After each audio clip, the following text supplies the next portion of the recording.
Good morning, welcome to Planet Mojo. Today I'm going to give you a full bloom update on the ditch garden.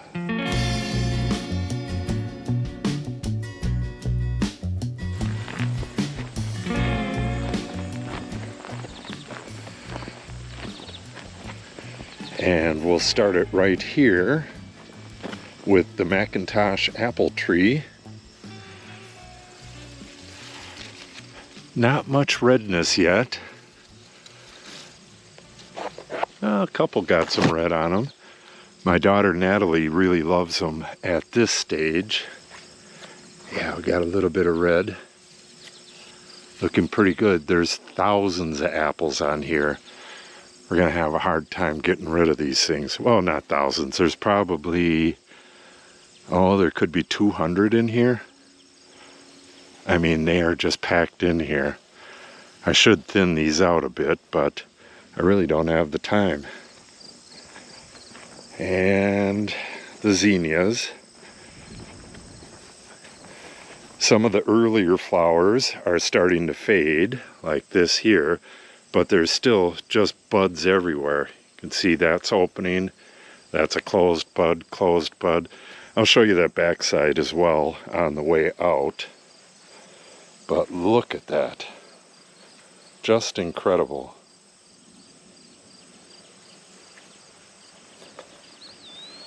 Here's the pear tree.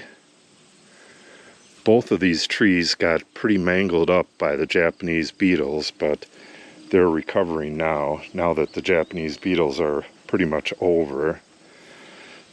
Yeah, I'm not going to be able to plant these zinnias right up next to these next year. Look at how shredded this is from the Japanese beetles. But the new growth is doing okay. Tons of pollinators. I like to look at their legs if they're full of pollen and see what color the pollen is. When they're on like the purple cone flowers, you'll see they'll have like purple bags on their legs. Pretty cool. The sour cherry was done long ago, and I do believe I'm going to remove this tree next year and put a different tree next to it. This is the Honey Crisp. Not as many apples as the Macintosh, but these get much bigger and are just delicious. Really aptly named apple tree. I thinned this out a little while ago. There was a bunch on the ground, and this is what I got out of it. Take off all these little baby apples because all they're doing is sucking up energy. They're never going to amount to anything. And a bunch of the smaller ones. I'm trying to lighten the load so it doesn't drag on the ground like that, but it's pretty hard to do. There's a lot of apples on there. These are those crimson hollyhocks. I may or may not get flowers on this year. Usually the first year stuff like this will give you a couple flowers here and there, but this is just going to be a ton of flowers next year. And the purple lovegrass is almost at prime. It's a little better on the ones down there. I'll show you that in just a second. Things are a little bit wet because it's really early in the morning. Just beautiful. Got a few first year hollyhocks here as well. Got one here, a couple over there, and one back here. These are all the crimson ones as well. This is a prairie drop seed. This has to be planted. It's the last thing I'm going to plant this year. And if you smell this stuff, it smells just like buttered popcorn. It's really unusual. All of the lilies have faded. We have June grass here. This should be making a comeback soon. It usually makes a comeback in the fall. At least that's how I remember it. Maybe it doesn't. Look at all those bees. The purple coneflowers are fading now, but that's basically the favorite for all these pollinators. Look at all these bees. There's 1, 2, 3, 4, 5, 6, 7, 8, 8 of them in just this tiny little spot. I actually thought there was a lot more of these cosmos blooming right now, but apparently not. That is the blue heaven grass that I planted, oh, it was probably 2 weeks ago now. The big blue stem is probably 7 feet tall, pushing 8 feet tall. That's about as tall as it's going to get. Pretty soon there'll be seed heads on the top of that. Got a prairie drop seed down there. I really should get in here and do a little bit of weeding around that stuff. Yeah, we got a good deal of buds here, but not as many flowers as I thought there was going to be. Purple love grass. I don't recall ever planting any here. Yeah, that's got to be a volunteer. The black-eyed Susans, brown-eyed Susans, and Gaillardia are all fading as well. At least those back there are. This stuff's just starting to bloom. Got black-eyed Susans right there and Gaillardia. Black-eyed Susans there as well. And that coneflower doesn't look like it's fading that much. There's a lot of volunteers in here, so we're going to have a lot of flowers late into the fall. Yeah, here's where there's a lot more blooms, but it's still probably not full bloom. I may have to do another video. Yeah, look at all those bees on the coneflower. Just tons of bees. Yeah, over there too. I could see at least a half a dozen right there. The little blue stem is looking really nice. None of that's gone to seed yet. I'll probably do that in a week or two. Yeah, looking really nice. Not a whole lot of weeding to do, but I really should go through here and pull a few of these. Yeah, this purple love grass is looking really good. Look at that. Just beautiful.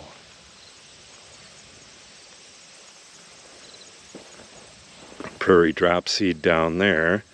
At some point, that's going to be taking over, and a lot of this annual stuff won't be here. I do see a lot of foxtail in here. I really should get that out. When that stuff goes to seed, it just makes life difficult next year. Cosmos. Got some bee action on that as well. Yeah, those are volunteer black-eyed Susans. Those are 1 year old. I have to get in the garden to see this. Sunflowers. As soon as those seeds are ripe, the birds will strip every single seed off of that. Yeah, I got a few weeds in here, but not too bad. I still got a couple bags of mulch here. And get a little bit of mulch right through there. There's the other blue heaven that I planted, and you can see it has seeds on it. I'm not sure if these are sterile or not. A lot of those colored varieties are sterile. These are the seeds right here. Kind of fluffy. Yeah, if you're afraid of bees, this would be one hell of a scary place for you. There's just bees everywhere. Big blue stem again. And prairie drop seed again. And like I said before, these annuals may or may not be here next year. Same thing with all these volunteer flowers. I take them out here and there, and the new volunteers actually look a lot better. They get really overgrown after they're a couple years old. That's the Twilight Zone little blue stem right there. Really a beautiful grass. Let's get a closer look at that. Got a lot of dew on it. Yeah, that's a beautiful grass.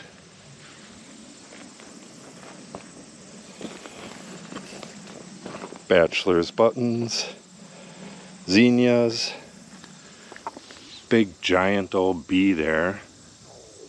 Another pollinator here. That's a, what is that called? An army something, I think. Or a soldier. I'll have to look that up. More purple love grass. And a weed. The side oats grandma. Still got some pollen on it. When this stuff's ripe, I'll come in here and harvest this stuff. I do that basically every year. And then I toss the seed throughout the oak Savanna project. Not too much going on here. This is all mature prairie grasses. We have what looks like Indian grass here and here. That's little blue stem. That's big blue stem.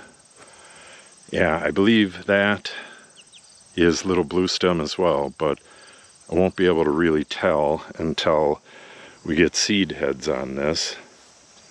Yeah, that's little blue stem right there. This fatter stuff here is either Indian grass or big blue stem. I believe that's Indian grass though. Yeah, it is. That's big blue stem right there. Big blue stem has these stems that are kind of like bamboo. Kind of hard to see, but you can see the joint right there. It's got joints all the way down, and when they dry out, it is really tough like bamboo. That's a beautiful color right there. The clematis has faded dramatically. Got one flower there and a bud there, but that's an early plant. Got a prairie grass here, at least I believe it is. I'll have to let that grow out and see what it is. This is that bluebell grape. Yeah, we got some grapes here. Looking pretty good.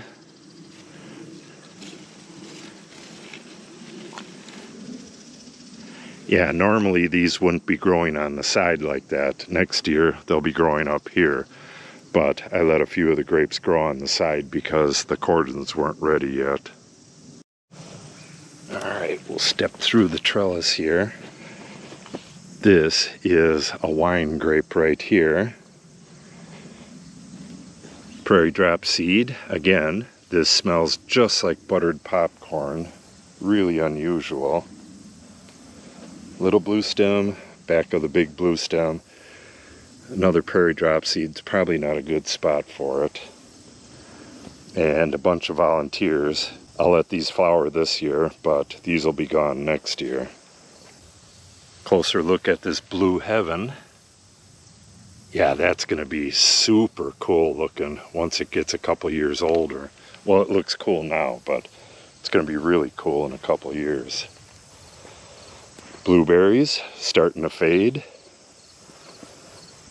A little tight through here. Got some witch's broom right here. Witch's broom is a weed, and it's really closely related to the purple love grass. And sometimes it grows up amongst the purple love grass, and you just gotta identify it and pull it out of there. This is the little lavender plant that I planted this year. Doesn't have much of a scent to it, and that's what I really like lavender for. We'll see how that does. Here's the purple prairie clover. This faded, it's been weeks now, and I've been waiting for these seeds to mature and dry out, and it looks like they're there. I'm going to come in here probably later today and cut off all these seed heads and put them in a paper bag and let them completely dry out, and then I'll distribute the seeds throughout the area. Yeah, looking really beautiful. This is all volunteers, and I'm going to have to take almost all of this out next year. There'll be new stuff though. There's always volunteers everywhere in here, and if you let something like this grow, you'll have this by fall. If you don't thin it out every year, you're just going to have a huge mess. Lamb's quarter.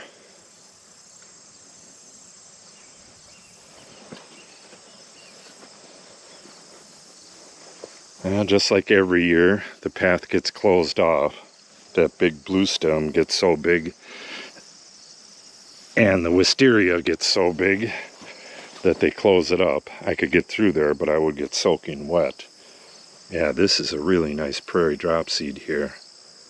Got another one there, but that one's not doing as good. So like next year, I'll probably take that out so that this prairie drop seed can get a lot bigger. Yeah, lots of foxtail right there. And very faded flowers here. The rhubarb is long gone. That's a spring plant. The stargazers have gone as well. Again, a little bit of foxtail. When you yank this stuff out at this time of year, you got to stack it up and put it in the fire pit and burn it. Otherwise, you're just going to distribute seeds. And here's our big prairie drop seed. This is the biggest one we got. And that used to be the second biggest one, but the one we just seen back there looks like it's bigger.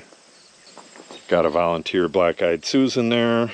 We already saw this hollyhock. And this grape right here, this is King of the North.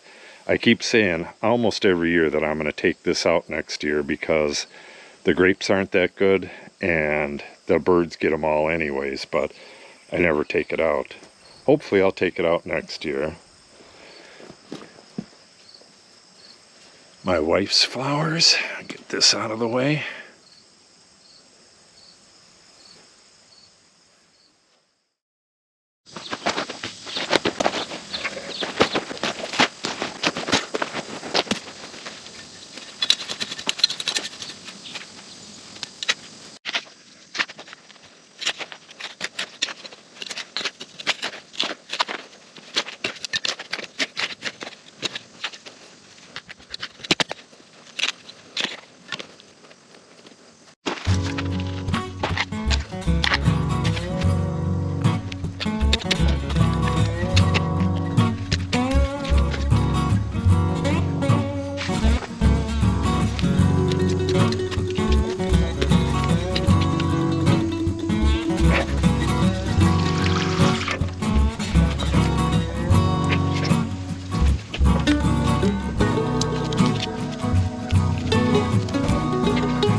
And we'll end things off with the zinnias.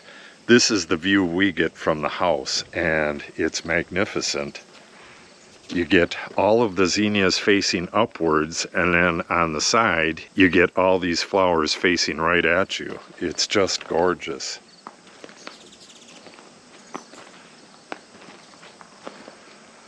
Look at all those flowers. And look at all those bees. Yeah, that one's got some purple bags of pollen on his legs. All right, it looks like I'm going to have to do one more update on the flowers, and then I'll give you an update at the end of the season. So if you want to see that, make sure you subscribe and click on the update icon. If you have any questions or comments, make sure you put them in the comment section below. And if you share the video and or give it a like, it helps the channel out greatly. Thanks for watching and have a great day.